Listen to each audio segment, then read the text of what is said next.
Hello दोस्तों, आज की इस वीडियो में बताने वाला है बिल्कुल आपको ट्रिक के माध्यम से। देखिए, ये बिल्कुल आपका ट्रिक के माध्यम से, और हर एक क्वेश्चन आपको मैं ट्रिक से बताता हूँ। ठीक है, ट्रिक से बताने से क्या होता है, आपको लंबे समय तक याद रहता है, एग्जाम में आप भूलेंगे नहीं, और बहुत ही बेहतर तरीका से आपको समझ में आ जाता है। ठीक है, कहीं भी कोई पॉइंट में दिक्कत नहीं होगा। ठीक है, और भी सारे वीडियो का लिंक डिस्क्रिप्शन में, अगर नहीं देखें तो जा करके देख लें। सारा वीडियो को बहुत ही आसान तरीका से बताया गया। ठीक है, हमारा क्वेश्चन है, तिलक के स्वराज्य संबंधित विचारों की आलोचनात्मक व्याख्या कीजिए। तिलक मतलब बाल गंगाधर तिलक। ठीक है, और नेक्स्ट है आपका, बाल गंगाधर तिलक के राजनीतिक विचारों का वर्णन करें। ठीक है, या तो बाल गंगाधर तिलक के स्वराज्य संबंधित विचार आ जाए, या तो फिर बाल गंगाधर तिलक के राजनीतिक विचार आ जाए। आंसर आपको सेम लिखना है। ठीक है, अब ये आप यहाँ पे ट्रिक देखिए, तभी आपको हर कुछ समझ में आएगा। तिलक के स्वराज्य संबंधित विचार, ठीक है, चाहे तो फिर राजनीतिक संबंधित विचार, दोनों में से कुछ भी बोलो। तिलक मतलब बाल गंगाधर तिलक। ठीक है, देखिए सबसे पहले इसका जन्म के बारे में जानेंगे। ठीक है, तो जन्म इसका 23 जुलाई 1856 में महाराष्ट्र में हुआ था। ठीक है, 23 जुलाई 1856 में महाराष्ट्र में हुआ था। अब इसके बाद बात करते हैं स्वराज। स्वराज का मतलब क्या? स्वराज का मतलब होता है अपना राज्य। स्व मतलब स्वयं, और राज मतलब अपनाने की, खुद का शासन। क्योंकि उस टाइम अंग्रेज लोग हमारे ऊपर शासन कर रहे थे, तो बाल गंगाधर तिलक जी का कहना था कि नहीं, हम अपना राज्य में खुद से अपना शासन करेंगे, तुम लोग यहाँ से चले जाओ। तो स्वराज्य का मतलब होता है अपना शासन, अपना राज, अपना तरीका से काम करना। ठीक है, अब हम लोग देखेंगे इसका विचार, यानी कि जो बाल गंगाधर तिलक जी थे, इसके स्वराज या तो फिर राज्य संबंधित क्या क्या विचार था। तो पहला विचार था स्वराज्य की धारणा, दूसरा था स्वराज की व्याख्या, तीसरा था लोकतंत्र के समर्थन, इन लोकतंत्र में समर्थन किए। नेक्स्ट होम रूल लीग की स्थापना किए। ठीक है, होम रूल लीग की क्या किए? स्थापना किए हैं। होम रूल लीग, देखिए होम रूल का मतलब है अपना घर का नियम, है ना, यानी हम खुद से नियम को बनाएंगे। ठीक है, और हम खुद से नियम बनाएंगे। इस लीग मतलब यहाँ पे हो गया दोस्तों संस्था। तो होम रूल लीग संस्था का गठन किया, ताकि सभी लोगों क्या कर सकें, मिल करके एक साथ एकजुट हो सकें। ठीक है, और स्वराज प्राप्त के साधन, और नेक्स्ट है आपका स्वराज प्राप्त के साधन। इन्होंने स्वराज को कैसे प्राप्त कर सकते हैं? स्वराज मतलब क्या? अपना शासन व्यवस्था को हम लोग कैसे लागू कर सकते हैं, कैसे अंग्रेजों को हटा सकते हैं, इससे संबंधित क्या किए वो कुछ साधन, कुछ तरीके बताएं। उसके बाद देखेंगे इसका आलोचनाएं। आलोचनाएं मतलब बुराइयां। हर व्यक्ति कितना भी अच्छा क्यों ना कर ले, उसके विपक्ष पार्टी होते ही होते हैं, यानी बुराई करने वाले कुछ ना कुछ होते ही होते हैं। तो इनके भी कुछ आलोचक थे, यानी बुराई करने वाले थे। तो इसके बाद हम देखेंगे आलोचनाएं इसका। ठीक है, तो ये आपको चार्ट याद रखना दोस्तों। उसके बाद यूं ही आपको ये क्वेश्चन बहुत ही बेहतर तरीके से समझ में आ जाएगा। तिलक के स्वराज संबंधित विचारों की आलोचनात्मक व्याख्या करना है, मतलब कि तिलक के जो स्वराज संबंधित विचार था उसके बारे में बताना है, और लास्ट में आपको थोड़ा सा आलोचनाएं बता देना। आलोचनाएं मतलब होता है बुराइयां। ठीक है, या तो फिर बाल गंगाधर तिलक के राज्य नीतिक विचारों की वर्णन करें, ऐसा क्वेश्चन दे दे। दोनों में आंसर आपको सेम ही लिखना है। ठीक है, चलिए स्टार्ट करते हैं। अब हम लोग देखेंगे कि बाल गंगाधर तिलक जी का परिचय। ठीक है, इसका सबसे पहले हम लोग क्या देखेंगे? परिचय। तो बाल गंगाधर तिलक का जन्म 23 जुलाई 1856 में महाराष्ट्र में स्थित रत्नागिरी जिले के एक गांव में हुआ था। ठीक है, देखिए यहाँ पे क्या बताया दोस्तों, कि बाल गंगाधर जो तिलक थे ना, इसका जो जन्म हो 23 जुलाई 1856 महाराष्ट्र में स्थित एक रत्नागिरी जिले है। ठीक है, उसमें से एक गांव है, उसमें हुआ था। ठीक है, इसके पिता गंगाधर तिलक थे। ठीक है, इसका पिताजी का नाम क्या था? गंगाधर तिलक, और इसका नाम था बाल गंगाधर तिलक। कंफ्यूज नहीं होना। ठीक है, इसके पिताजी का नाम गंगाधर तिलक था, और इसका जो बेटा है, यानी कि जिसका नाम क्या है? बाल गंगाधर तिलक, जिसके बारे में हम लोग पढ़ रहे हैं। ठीक है, चलिए, तो जो इसके पिता थे ना गंगाधर तिलक, वो संस्कृत के विद्वान थे और विद्यालय में शिक्षक भी थे। और जब तिलक मतलब बाल गंगाधर तिलक जी जो थे, वो मात्र 16 वर्ष के ही थे जब उनके पिता की मृत्यु हो गया था। ठीक है, यानी जब ये बाल गंगाधर तिलक जी 16 वर्ष के ही थे ना, तभी इसके पिता जो गंगाधर तिलक थे, उसका क्या हो गया था? मृत्यु हो गया था, यानी कि वो डेथ कर गए थे। ठीक है, आगे देखिए, बाल गंगाधर तिलक एक भारतीय राष्ट्रवादी, शिक्षक, समाज सुधारक, वकील और एक स्वतंत्रता सेनानी थे। मतलब बाल गंगाधर तिलक जी जो थे ना, वो एक राष्ट्रवादी थे, यानी जो अपने राष्ट्र से प्रेम करने वाले व्यक्ति थे। एक शिक्षक भी थे, समाज सुधारक भी थे, समाज में सुधारने का कार्य करते थे, वकील भी थे, और एक स्वतंत्रता सेनानी भी थे, यानी वो देश को स्वतंत्र करने में क्या किया, अहम भूमिका निभाए। ठीक है, ठीक है, स्वतंत्रता प्राप्त करने वाले क्या थे, वो सेनानी थे। तो ये आपके हो गया कुछ कुछ इसका परिचय। उसके बाद और भी इसका परिचय है नीचे। ठीक है, बस इतना ही नहीं है, ये सब जो भी हम लोग यहाँ तक परिचय देखने वाले हैं, ठीक है, यहाँ तक ये सब इसी का परिचय है। तो अभी तक हम लोगों ने ये देख लिया, उसके बाद ये देख लिया, अब इसी से रिलेटेड है यहाँ पे। ठीक है, इन्हें हिंदू राष्ट्रवाद का पिता कहा जाता है, इन्हें हिंदू राष्ट्रवाद का पिता कहा जाता है। ब्रिटिश अधिकारी इसे भारतीय अशांति का पिता कहते हैं। देखिए, ये हिंदू राष्ट्रवाद का पिता कहा जाता था इसको। ठीक है, और ब्रिटिश अधिकारी लोग यानी जो हमारे देश को कब्जा बना करके रखे थे अंग्रेज, वे लोग इन्हें क्या कहते थे, भारतीय अशांति का पिता कहते थे, कि ये भारत को अशांति करने वाले व्यक्ति हैं, भारत को शांत नहीं रहने देंगे, ऐसा अंग्रेज लोग कहते थे। नेक्स्ट है वह लोकमान्य। वह लोकमान्य मतलब जनता के प्रिय नायक तिलक के नाम से भी प्रसिद्ध थे, यानी कि जो बाल गंगाधर तिलक था ना, इनको लोग क्या कहते थे, लोकमान्य कहते थे। लोकमान्य मतलब जनता के प्रिय नायक, यानी कि ये जनता के दिलों में बसते थे। ठीक है, इसलिए जनता लोग यानी जो आम जनता थे वो प्यार से इसको क्या कहते थे, लोकमान्य कहते थे। लोकमान्य का मतलब क्या होता है, जनता के प्रिय नायक मतलब नेता। ठीक है, चलिए, वह अत्यंत ही लोकप्रिय नेता थे।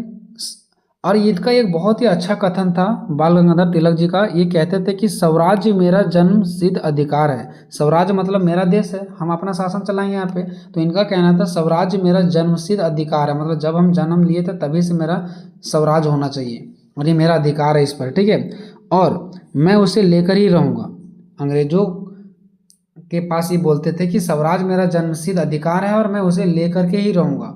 ये बाल गंगाधर तिलक जी का कथन था। ठीक है, इसका प्रसिद्ध नारा था, इन्हीं के द्वारा दिलाया गया था। ठीक है, ये नारा इसी के द्वारा दिलाया गया था। ठीक है, चलिए, अब ये तो हो गया इसका कुछ कुछ परिचय दोस्तों।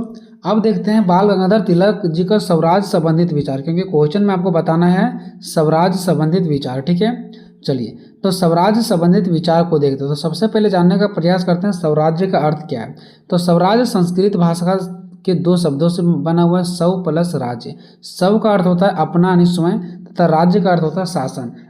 इन शब्दों के अर्थ से स्पष्ट हुआ कि स्वराज्य का अर्थ है अपना शासन, यानी कि खुद का शासन। हम अंग्रेजों को क्यों शासन करने देंगे, हम खुद का राजपाट चलाएंगे, नियम कानून खुद अपना बनाएंगे। ठीक है, आगे देखिए, स्वराज्य के अर्थ को और स्पष्ट करते हुए तिलक जी का कहना है कि स्वशासन का अर्थ है संपूर्ण शासन को अपने हाथों में लेना, अर्थात शासन पर पूरा अधिकार स्थापित करना। यहाँ पे अर्थात होगा। ठीक है, अर्थात। ठीक है, देखिए, और भी सिंपल अर्थों में बाल गंगाधर तिलक जी का कहना था कि जो स्वशासन का अर्थ, स्वशासन या स्वराज्य एक ही है। ठीक है, स्वशासन या स्वराज्य का जो अर्थ है ना, वो संपूर्ण शासन को अपने हाथों में लेना, यानी संपूर्ण शासन जो हमारा जितना तक हमारा राज्य है, जहाँ तक हमारा शासन है, वो सभी को अपने हाथों में लेना और हम अपने तरीका से चलाएंगे। ठीक है, ये अधिकार हमें मिलना चाहिए, इसी चीज़ के लिए ये लड़ रहे थे। नेक्स्ट, स्वराज्य का मतलब सिर्फ ब्रिटिश शासन से आज़ादी नहीं है। इनका कहना था कि स्वराज्य का मतलब सिर्फ ये नहीं कि ब्रिटिश शासन से हम आज़ाद हो जाएंगे तो हमें स्वराज मिल गया, नहीं, बल्कि आत्मनिर्भरता, हमें खुद आत्मनिर्भर बनना है, खुद के पैरों से आगे बढ़ना है। और भारतीय संस्कृति की पुनर्स्थापना भी था, और भारत की जो संस्कृति रीति रिवाज था उसे भी सभी लोगों तक अवगत कराना था, सभी लोगों को जानकारियाँ देना था और अपना रीति रिवाज को आगे बढ़ाना था।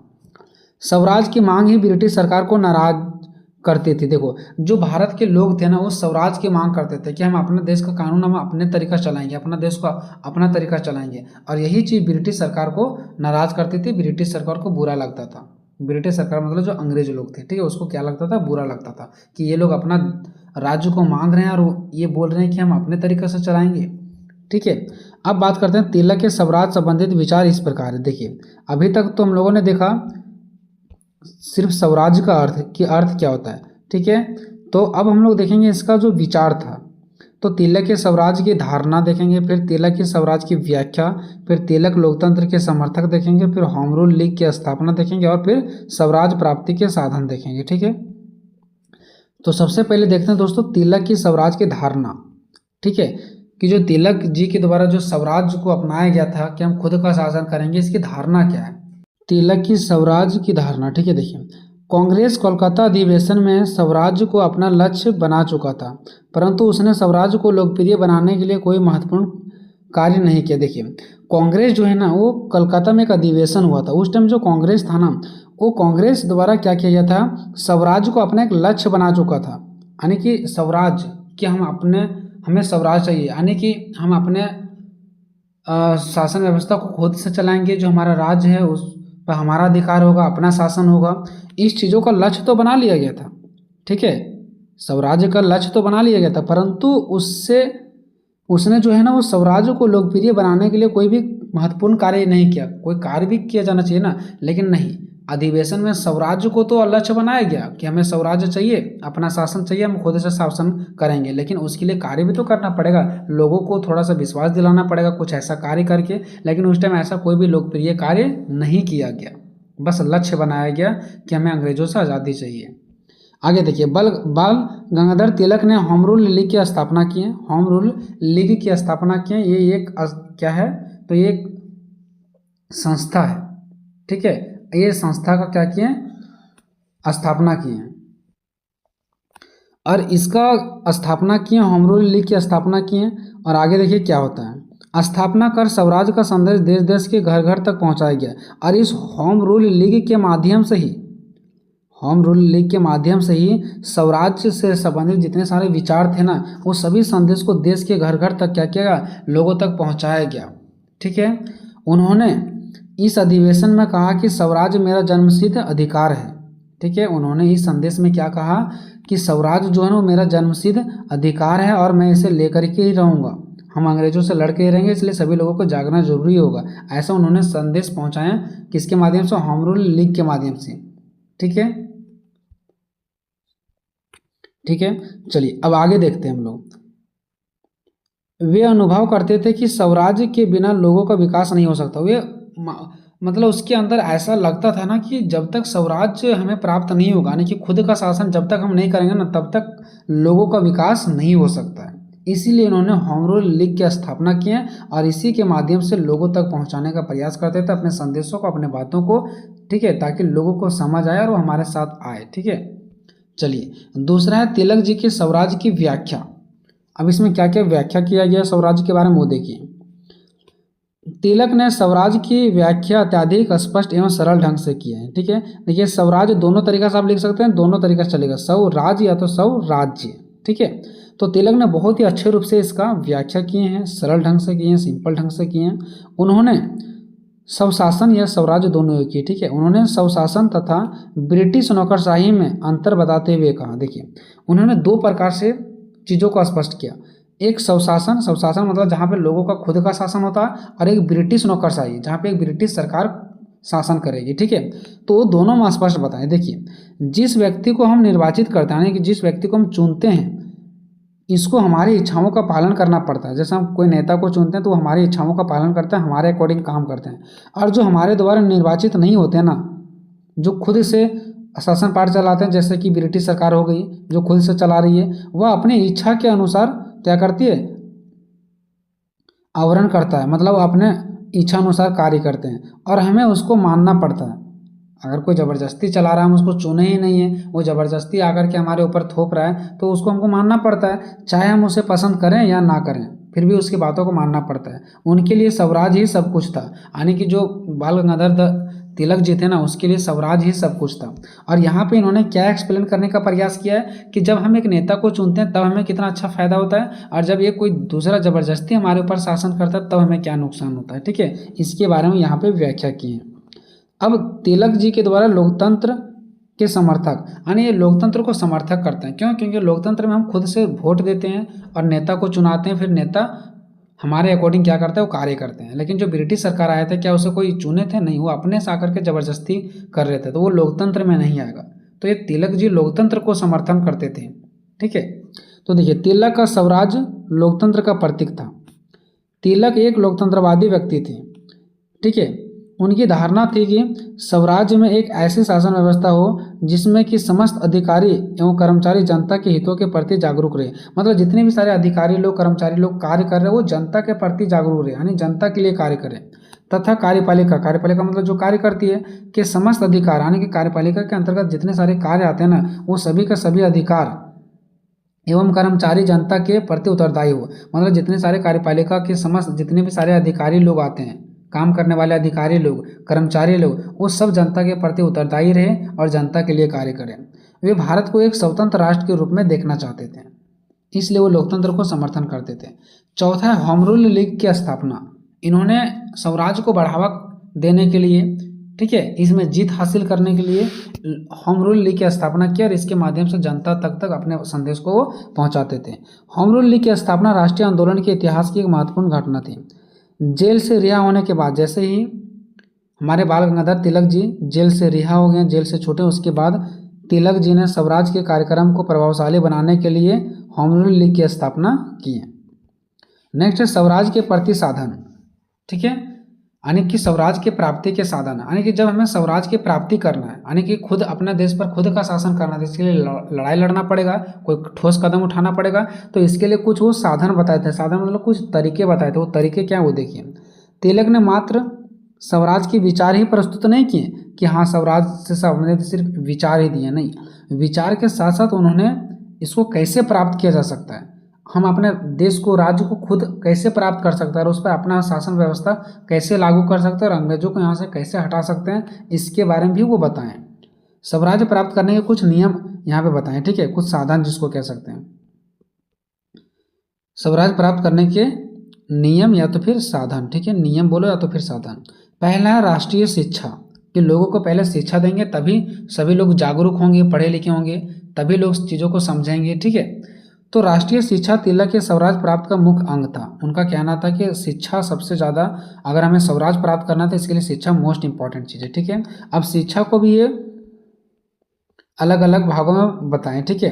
तिलक निम्न उद्देश्यों के कारण राष्ट्रीय शिक्षा को प्रभावपूर्ण बनाना चाहते थे, यानी शिक्षा लोगों में इसलिए भरना चाहते थे ना, ताकि शिक्षा भारतीयों के द्वारा व भारतीयों के लिए हो, यानी कि इनका मानना था जो शिक्षा हो ना वो भारतीयों के द्वारा हो और भारतीयों के लिए हो, यानी हमें जो कोई भी सिखाए वो भारत के लोग ही हो और हम जो भी सीखें वो भारतीयों के लिए ही सीखें, ठीक है। दूसरा है जनता को सस्ती अंग्रेजी शिक्षा प्रदान करना।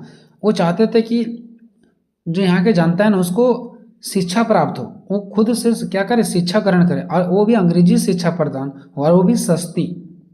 नेक्स्ट, विद्यार्थियों को एक नवीन शिक्षा प्रणाली से शिक्षित करना। वो चाहते थे कि जो विद्यार्थी है ना उसको एक नया नया चीज़ों के बारे में सिखाया जाए। नेक्स्ट, राष्ट्रीय शिक्षा के द्वारा कुछ ऐसे युवकों को शिक्षित करना जिसके अंदर राष्ट्रीय भावना कूट कूट करके भरी हो। मतलब ये ऐसे व्यक्ति को शिक्षित करना बेहतर समझते थे जिसके अंदर राष्ट्र के प्रति प्रेम की भावना कूट कूट करके भरा हो, जिसके अंदर कुछ करने की जज्बा हो, ठीक है, उसको शिक्षा देने के लिए प्रेरित करते थे। दूसरा हो गया स्वदेशी आंदोलन। ये स्वदेशी आंदोलन करते थे, ठीक है। देखिए, स्वदेशी का तात्पर्य देश में बनी हुई वस्तुओं का प्रयोग करना किया जाना था, ठीक है। स्वदेशी आंदोलन का मतलब है दोस्तों कि जो हमारे देश में वस्तु होगा उसी को प्रयोग करेंगे, जो बाहर देश से वस्तु आएगा, जैसे ब्रिटेन जो अंग्रेजों के देश से हमारा देश में वस्तु आएगा उसका प्रयोग हम लोगों को नहीं करना है, ठीक है, तभी अंग्रेज यहाँ से हटेंगे। तो स्वदेशी आंदोलन में यही चीज़ के बारे में बताया गया था। उन्होंने स्वदेशी शिक्षा, यानी हम अपने ही देश की शिक्षा ग्रहण करेंगे, दूसरा देश नहीं जाएंगे। स्वदेशी विचार, अपने ही देश का विचार को अपनाएंगे, दूसरे के विचारों को नहीं अपनाएंगे। स्वदेशी जीवन पद्धति, यानी दूसरों को देख करके जीवन नहीं जिएंगे, अपना ही तरीका से जीवन जिएंगे, ठीक है। सभी क्षेत्रों में इसका प्रयोग किया गया। तिलक ने स्वदेशी आंदोलन में विदेशी बहिष्कार भी जोड़ दिया। विदेशी बहिष्कार मतलब कि विदेश से जो भी चीज़ आएगा उसको कुछ भी प्रयोग नहीं करना, अपने ही देश की चीज़ों का प्रयोग करना है। स्वदेशी वस्तुओं का प्रयोग किया जाए। उनका मानना था कि जो अपने ही देश का जो वस्तु उसी का प्रयोग किया जाए और विदेशी वस्तुओं का बहिष्कार किया जाए, उसको कोई भी प्रयोग नहीं करेंगे, उसको हटा दो। यह नारा तिलक जी ने दिए थे। अब देखते हैं दोस्तों बाल गंगाधर तिलक जी का कुछ विचार जो आलोचनाएं थे, यानी कि कुछ ऐसे भी लोग थे जो इसका बुराई किए। अब किस चीज़ों को लेकर के बुराई किए तो देखिए, महिला शिक्षा के कट्टर विरोधी। कुछ लोगों का कहना है कि जो बाल गंगाधर तिलक जी है ना वो महिलाओं शिक्षा के कट्टर विरोधी हैं, है ना, यानी कि महिलाओं शिक्षा पर बात ही नहीं कर रहे हैं, इसके विरोधी हैं, ठीक है। कुछ लोगों का कहना है कि ये दलित के विरोधी हैं, दलित लोगों के प्रति ये क्या करते हैं, अच्छा इसका भावना नहीं है, बुरा भावना है उसके प्रति। उग्रवादी विचारों के विरोधी, यानी कुछ लोगों का ये भी कहना है कि जो बाल गंगाधर तिलक जी हैं वो उग्रवादी विचारधारा के क्या है, विरोधी है।